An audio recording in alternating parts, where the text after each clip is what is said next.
Hello everyone, welcome to my YouTube channel Srikant Gurukul. In this video, we shall discuss the Kurukshetra magazine of the month of July 2022. Kurukshetra magazine, it is a set of journals on rural development and that is written by different government high-ranking officials. And topic for this month is water resources, which is written by Avinash Misra and Arun Lal. Let's read the article. As we know, water is the basic need of our life. The first article, that is the first journal, that is written by Avinash Misra and Arun Lal, that is equitable water resource management. So here we go. United Nations General Assembly, there is a recently adopted resolution in 2010. It explicitly recognizes the human right to water and sanitation, and it also calls upon the international corporations to help countries, particularly to the developing countries and poor countries, to provide safe, clean, accessible and affordable drinking water and sanitation for all. As we know that it is safe drinking water and sanitation, that is coming under the Sustainable Development Goal 6, that is adopted in 2016.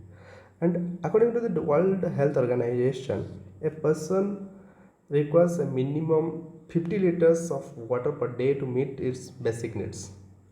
That is 50 liters of water per day to meet its most basic needs. And water source has to be within 1 kilometer of the home, and with collection time not exceeding 30 minutes. There is also the article also gives us some global report, that is 2.3 billion people, they live in water stressed countries. Okay, and about 2.0 billion people lack access to safe drinking water. So, and the Sustainable Development Goal 6, that is a safe drinking water and sanitation, that is to be achieved by all the member countries by 2030. In India, there is an analysis, that is by the Central Groundwater Board, that is an analysis on groundwater availability and utilization. The analysis reveals that the annual extraction in 60% of the total assessed area is more than the annual recharge quantity, and that in the 4% assessed area is 90 to 100% of annual recharge. Though India is blessed by nature, and every year on an average India receives a huge quantity of rainfall, that is 4000 billion cubic meters of water through rainfall, and out of which 1999, that is billion cubic meters from, that is farm available water in rivers, lakes, reservoir, groundwater and glaciers. However, this data shows that the regional disparity. This data shows that regional disparity, and regional disparity of the available and utilization of the water resources. India witness a non-uniform availability of the water resources, while some rivers, for example, some rivers like Brahmaputra and Barak Basin, they are flood prone basins. They have flood basins, and some basins like at the same time some basins like Kaveri and east flowing rivers, they are facing water deficiency. And to address the spatial and temporal disparities, the regional disparity, the article also suggests there is some options. What are the options available? The available water should be either be stored in the reservoirs, there is one option, and or to be transferred from surplus basins to deficits one. However, there is some challenges in both these options. They are not easily implementable. Implementable, and as of now, that is surface water storage is just below, that is 260 billion cubic meters, and it may go up to 300 billion cubic meters when the ongoing projects are completed. And there is also challenges of the long pending projects in India. So that is, since the year of 1980, there is a National Perspective Plan (NPP) recommended or presented the interlinking project of the Ken-Betwa, which is still incomplete. So these are some challenges in to address um, the options that is available in to address the regional disparities of availability and utilization of the water resources.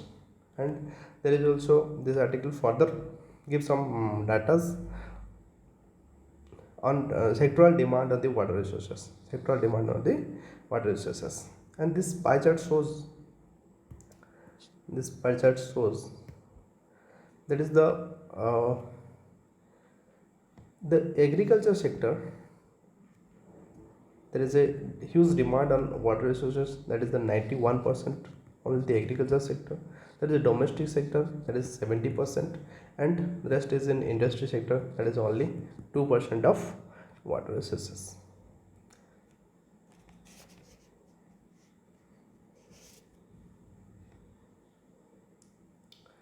So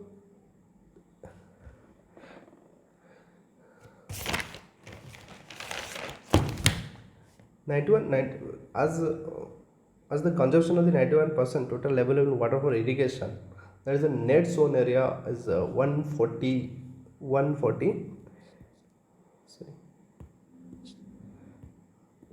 million hectares, that is covered under irrigation. And out of the 140 million, there is a 68 million hectares out of the net zone area is covered under irrigation, and the 72 out of the 140 million rest the 72 million hectare, that is a rainfed. And out of the irrigation 68 million hectare, that is 31 million hectare, that is only under the water intensity crops, like rice and sugarcane, and 28% under wheat. So the overconservation of water, there is overconservation of water in agriculture sector is mainly due to some reasons. There is a conveyance loss during distribution through canals, okay, and flood irrigation of farm fields, cultivations of crops without regard to the agroclimatic conditions, then misconception of among farmers that more water brings more yield. There is an unplanned and untimed irrigation schedule and poor quality of irrigation water. As on today, there is only 14.5 million hectares are covered under micro irrigation, okay, and of which that is out of which that is 6.6 million, only 6.6 million were added in last 7 years as a result of the huge push, that is Pradhan Mantri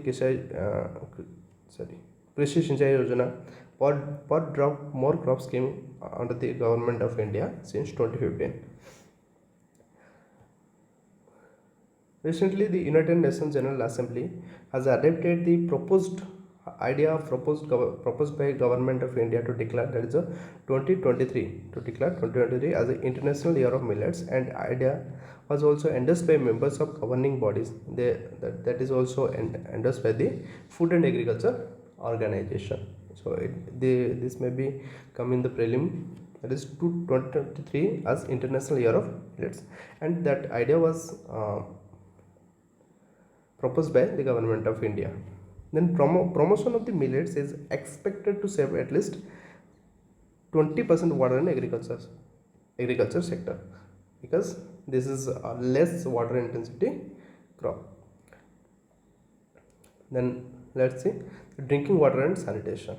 The Sustainable Development Goals target 6.1 aims universal and equitable access to safe and affordable drinking water for all by 2030. But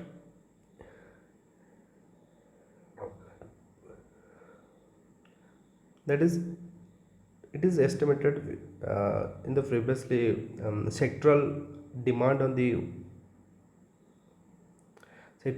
on water resources, which we have seen that 7% of the total water only 7% of the total water consumed by the domestic sector, But as per the Central Public Health and Environmental Engineering Organization standards, there is 135 liter of water is sufficient to meet the needs of a persons in a day per day in town areas, and this may be 200 liters in case of metropolitan cities. And given these facts, there is a less than 70 billion cubic meters of water that must have been more than enough to cater the domestic needs of all 1.35 billion people of the country. But in reality, there is a drinking water is not the safe drinking water is not available enough amount. So it is evident that the ratios, why this is not available in enough amount, because there is a overuse by some overuse by few people, loss of leakages and theft, and distributed a grossly inequitable manner. So there is a need of the equitable management of the water resources. What is the impact of the climate change? Then climate change has a huge impact on the water cycle. Drastical changes. It is going through a drastical changes. In India, Indian Meteorological Department analyzes the rainfall data. There is some rainfall data for the period of 1971 to 2020 shows that the long period average of the southwest monsoon declined by 1 centimeter, and that of the rainfall, that is 1.7 cm as compared to the 1961 to 2010 average. Shortage of this 1 centimeter rainfall across the country means reduction about 25 billion cubic meter to 30 billion cubic meter from the annual expected water availability, which is equal to the quantum of water required to meet annual domestic water demand of 600 million people with 135 liters per liter. So it is a huge concern. Groundwater. So groundwater is the green revolution. Success of the green revolution is led by the groundwater irrigation, and in India in 1960s. However, more than the 60% of the agricultural water demand is met from the groundwater, with 2.6 uh, 2.6 million deep tube wells, 9.1 million of shallow tube wells, and 8.8 million of dug wells. The increased groundwater extraction may even lead to the saltwater intrusion, so it may damage the water quality. So there is a socio-economical disparities. So accessibility to water, it is comprises of physical accessibility and economic accessibility, and hence the poor and marginalized affected the most, and the due to the in most of the household, due to not having of water supply on their premises, women and girl children are often burdened with the responsibility of fetching water from far or collecting water from tankers. This time spent and the associated hassles leave them no time for the quality education, independent income generation, and social engagements. So this led this led to a huge social economic disparities. To counter this disparities, government in India, through its two flagship schemes, that is Swachh Bharat Mission and Jal Shakti Mission, tackle this socio-economic disparities to great extent and could bring the equitable access to water and sanitation. There is also a need. The article also further telling that there is a need for the technical infusion, and stress on water resources keep on increasing as our population is increasing rapidly. Our rate of urbanization is also increasing rapidly. climate changes and extreme weather events. So thus it becomes very difficult, that is the only human efforts is not sufficient to tackle all these issues. So that there should be a aid of technology, and this could be in the form of automation of the canal operation, real-time assessment of the irrigation requirement with the help of artificial intelligence, modern and water-saving irrigation methods, automated leak detection in drinking water pipelines, cost-effective wastewater treatment, on-the-spot water quality testing, and zero liquid discharge power plants. Their operation of the most of the major and medium irrigation project is also require a technological infusion. As far as the drinking water sector, so there is a, though the total quantity of the drinking water is only about 1/10 of the irrigation of the water, the economic loss, that is leakage and theft from the drinking water supply line, is much more than from the irrigation canals, because there is a, in the drinking water sector there is a capital expenditure of water treatment infrastructure, cost of water treatment operation, and maintenance of expenditure of distribution pipelines. It adds values to the drinking water much more than the raw water that is used for irrigation. There are so many government initiatives to tackle all the issues. There is a per drop more crop component under the Pradhan Mantri Krishi Sinchai Yojana, that is mainly focused on improving water use efficiency at farm level through micro irrigation, better on farm water management practices to optimize the use of available water resources. And there are so many state governments, and they also launched some initiatives, that is ban on early sowing of paddy by Haryana and Punjab government. That is by the, there is a scheme, that is Jal Hi Jeevan Hai scheme, that is by Haryana to incentivize growing of the less water incentive crops. Mandatory is the drip irrigation of sugarcane cultivation, that is by the Maharashtra government. And there is also some public outreach programs, that is best practices of water for water conservation and enhancing water use efficiency, that is reward through the institution of national water awards.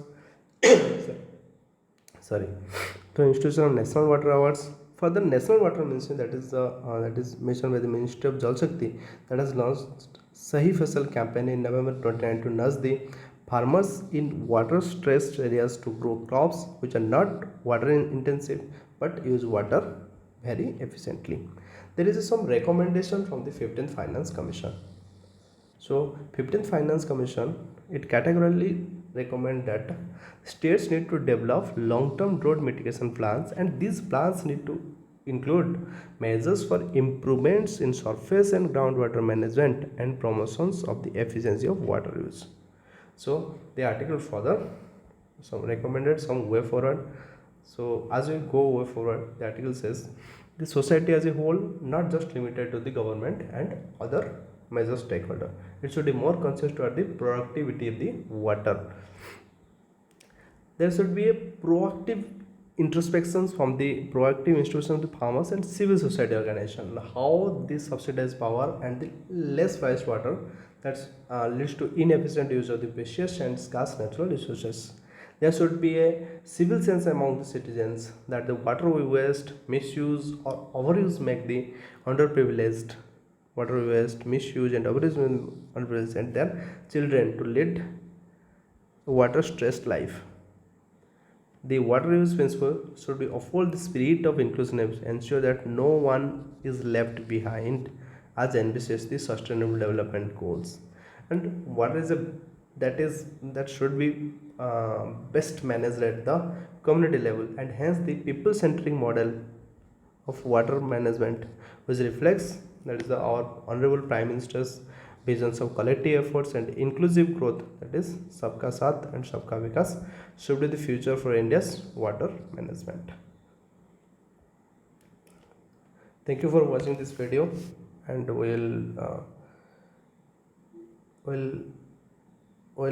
cover all these articles in coming videos part by part. Thank you.